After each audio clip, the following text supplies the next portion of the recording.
처음에 기획하기는 한 3개월 됐죠. 3개월 정도 됐는데 이제야 본격적으로 작업에 착수합니다.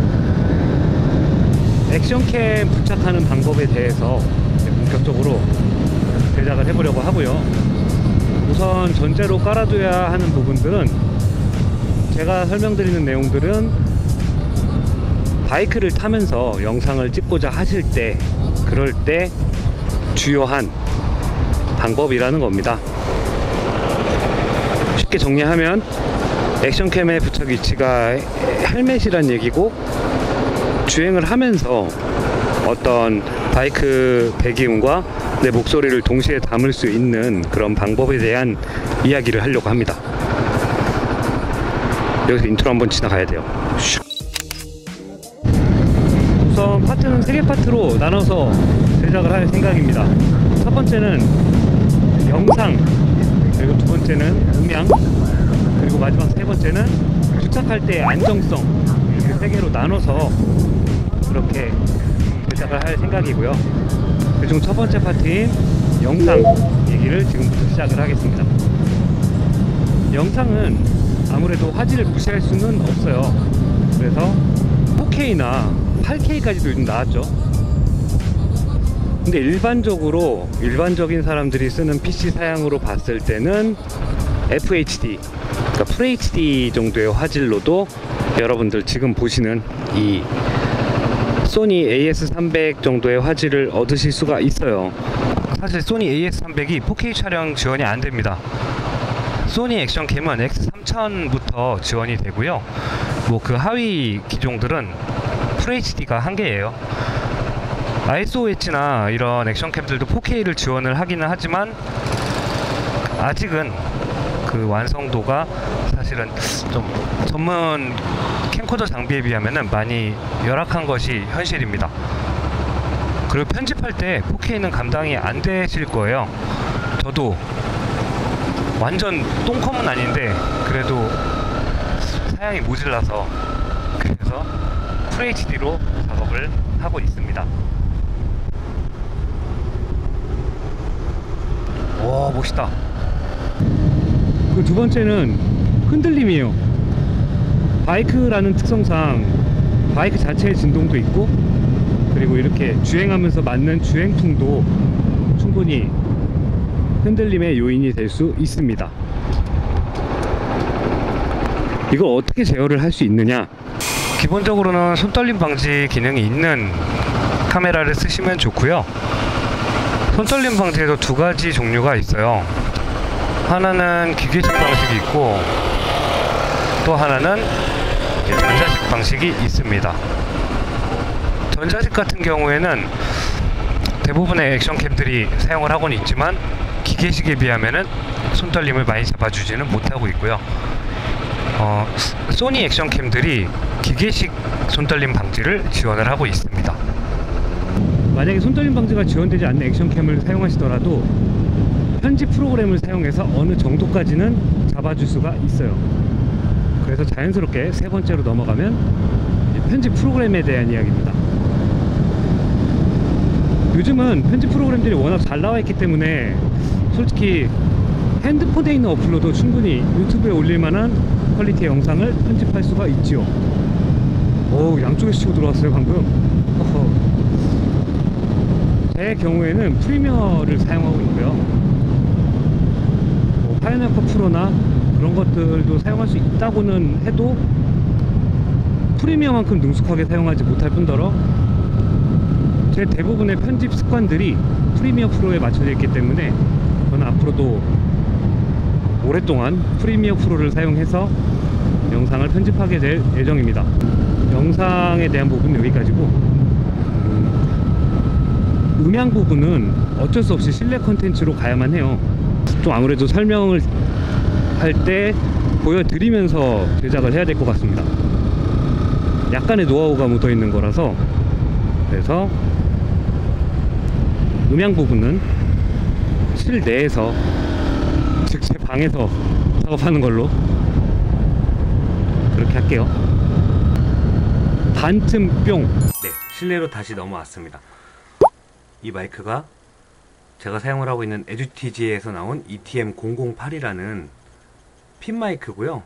이 마이크를 이용해서 헬멧 안에 녹음을 하게 됩니다. 헬멧 안에는 지금 짧은 라인이 들어있고요. 이 짧은 라인에 이렇게 결합을 해서 헬멧 안쪽으로 넣고, 그 다음에 바깥쪽 라인은 헬멧 아래로 빼서 이렇게 액션캠과 연결을 해 놓은 상태에서 마운트 해서 그렇게 컨텐츠를 촬영을 하고 녹음을 하고 있고요. 근데 문제가 뭐냐면 이대로 헬멧 안에 두면 막 이게 돌아다녀요. 그리고 콧바람 소리가 너무 크게 녹음이 됩니다. 그래서 제가 사용하는 방법은 바이크 유튜버 플래닛노트님께서 사용을 하시는 방법이에요. 이어폰을 주문을 하게 되면 이제 이 앞부분만 이렇게 빼서 쓸 수가 있죠. 그래서 이렇게 이 앞부분만 주로 헬멧 안에 부착할 수 있게 나오는 이어폰이고요. 한 3,000원? 3,000원 정도 했던 것 같아요. 이 부분만 쏙 빼서 여기 이렇게 벌린 다음 마이크를 넣고 이렇게 잠궈요. 이 접착 부분은 떼진 않고 그냥 이대로 사용을 하고 있습니다.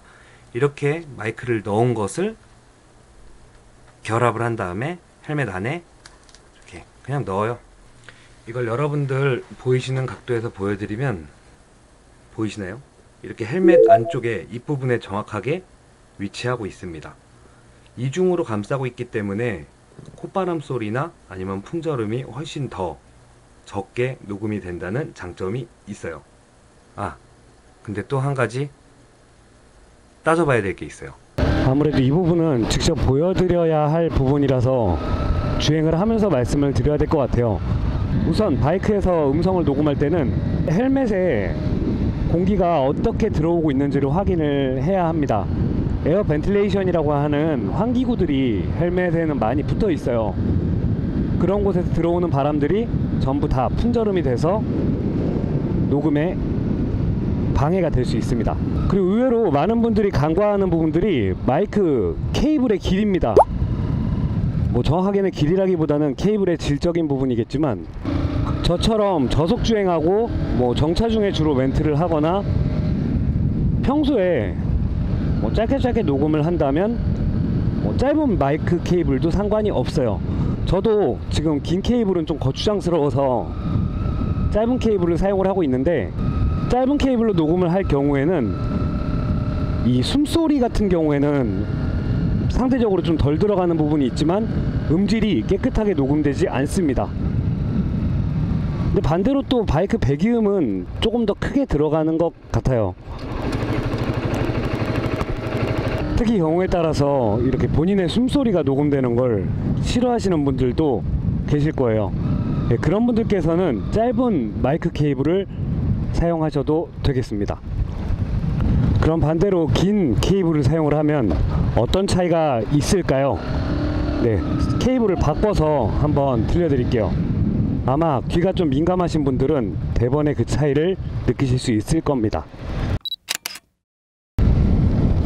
자, 지금은 에듀티지 ETM008, 제가 사용하고 있는 마이크를 구입할 때 같이 포함해서 줬던 원래 마이크입니다. 네, 듣기 어떠신가요? 음질이 좀 차이가 느껴지시나요? 분명 목소리 자체는 훨씬 더 깔끔하게 녹음이 되고 있을 겁니다. 다만 단점은 여기 마이크를 부착을 했을 때 라인이 좀 지저분하게 나온다는 점 한 가지랑, 너무 목소리 위주로 녹음이 되다 보니까 숨소리까지 다 녹음이 되고 마이크 배기음은 잘 녹음이 안 된다는 거, 뭐 이 정도 단점이 있을 수 있겠네요. 고속 상황에서도 상당히 목소리가 깔끔하게 녹음이 되는 편입니다. 어떠신가요? 지금 60km 정도의 속도인데, 이 정도면은 시내 도로 주행에서의 평속이죠. 아마 대부분의 도심을 달리는 바이크 유튜버들은 이 정도 속도에서 멘트를 하고 뭐 어떤 주변의 소리들을 녹음을 하시게 될 겁니다. 고속 상황이나 터널 안에서도 긴 마이크 라인을 사용을 하면 목소리를 깨끗하게 녹음을 하실 수가 있어요. 물론 이건 지금 실드를 닫았다는 전제해서라는 거 잊지 마시고. 네, 저는 에어 벤틸레이션은 사실 이마 부분은 열어놨고요, 턱 부분은, 입 부분은 잘 안 열어놓습니다. 네, 바람이 들어오기 때문에 마이크에 바람 소리가 많이 들어가요. 분명 마이크 라인 길이는, 그리고 어떤 그 마이크하고 접합되는 부분의 도금 상태는 음질하고 직접적인 영향이 있습니다.